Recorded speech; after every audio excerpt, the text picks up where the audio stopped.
In 2 days, Rockstar is showing off the biggest game of the last decade, and they're not putting it on YouTube.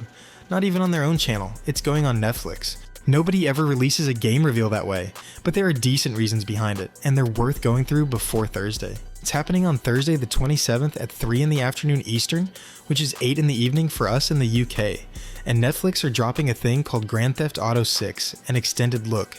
Rockstar announced it back on the 6th of August with almost no warning, and we've had 3 weeks of people arguing about what it actually is. So let's go through what we know, what people are making up, and what to realistically expect on Thursday night. The first thing worth saying is that it isn't trailer 3, because nobody at Rockstar has actually called it a trailer. What they've called it is an extended look, and Netflix have filed it under their nonfiction programming, with the executive who runs their nonfiction series department out there talking about it. That means it's coming from the documentary side of the business, rather than the people who normally handle game trailers. That tells you roughly what to expect, because it's going to be longer than a trailer and built more like a program than an advert, with gameplay in there but material around it as well. Possibly developers talking, possibly some narration over the top, which means if you're expecting 90 seconds of palm trees and a licensed track, it's probably going to be a fair bit more than that. The obvious question is why they'd go to Netflix at all, because Rockstar really don't need them. Trailer 1 broke YouTube the day it went up. They've got the biggest built-in audience in gaming, and they could release this themselves for nothing and reach more people doing it, so there has to be something else going on. There are 3 reasons that make sense to me, and none of them are about reach. The first one is scarcity. Because sitting behind a login on Netflix, it stops being a video and becomes an event, one you can't scroll past or half watch in a tab at work. Rockstar have spent 13 years building this game into a cultural moment, and a moment needs a time and a place attached to it. The second is that it drags the conversation outside of gaming, because Netflix is in 190 countries, and most of those subscribers have never watched a game trailer in their lives. So putting GTA on the home screen on a Thursday night gets it in front of all of them.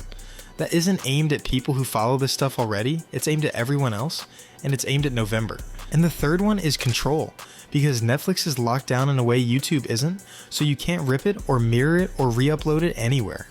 After 2022, and after everything that's been circulating this past week, there's a fairly clear reason Rockstar would want their reveal somewhere it stays exactly where they put it. Line those 3 up and the whole Netflix thing stops looking strange because it looks like a company that got burned once and changed how it operates. So let's go through what's actually confirmed going in, so you can tell what's new on Thursday and what isn't. The game is set in Leonida, which is Rockstar's version of Florida, and there are 6 regions that have been officially named so far. You've got Vice City as the main city, which is modern Miami, then the Leonida Keys down south, which is the island chain where Jason's living at the start, Grassrivers, which stands in for the Everglades, Port Gellhorn, which is a rough Gulf Coast port town, Ambrosia, which is rural and industrial, and Mount Kalaga up north, which is the national park. That's the full confirmed list, so all the county names going around, and the leaked maps, and the people telling you exactly how many square kilometers it is, that's all community mapping and leaks. Some of it might well turn out to be right, but it isn't confirmed and I'm not going to sit here and present it like it is. The story follows Jason Duval and Lucia Caminos, with Lucia being the first playable woman in a modern GTA, and the setup is a couple who take a job that goes wrong and end up in something much bigger running right across the state. It's also single player, which Rockstar have been very clear about, so whatever they've got planned for online, it isn't what's shipping on the 19th.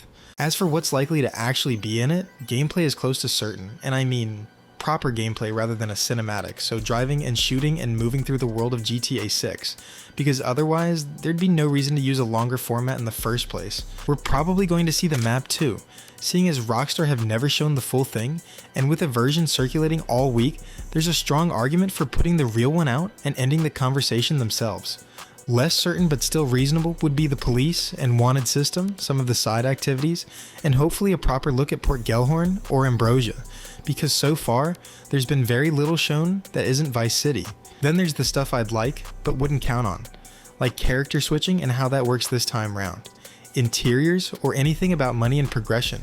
What definitely isn't happening is another delay, so anyone telling you Thursday is a delay announcement is just farming clicks off you, because Rockstar have confirmed the 19th over and over, and pre-orders have been live since the end of June.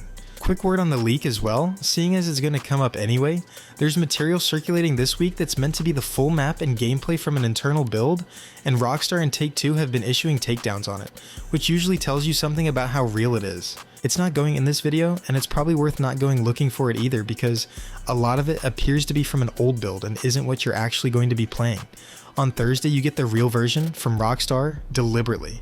You'll need a Netflix account. It's 8 in the evening UK time and 3 in the afternoon Eastern, and it'll be sitting right there on the home screen. I'll have the full breakdown going up on Friday with everything they showed, timestamped, and none of the padding.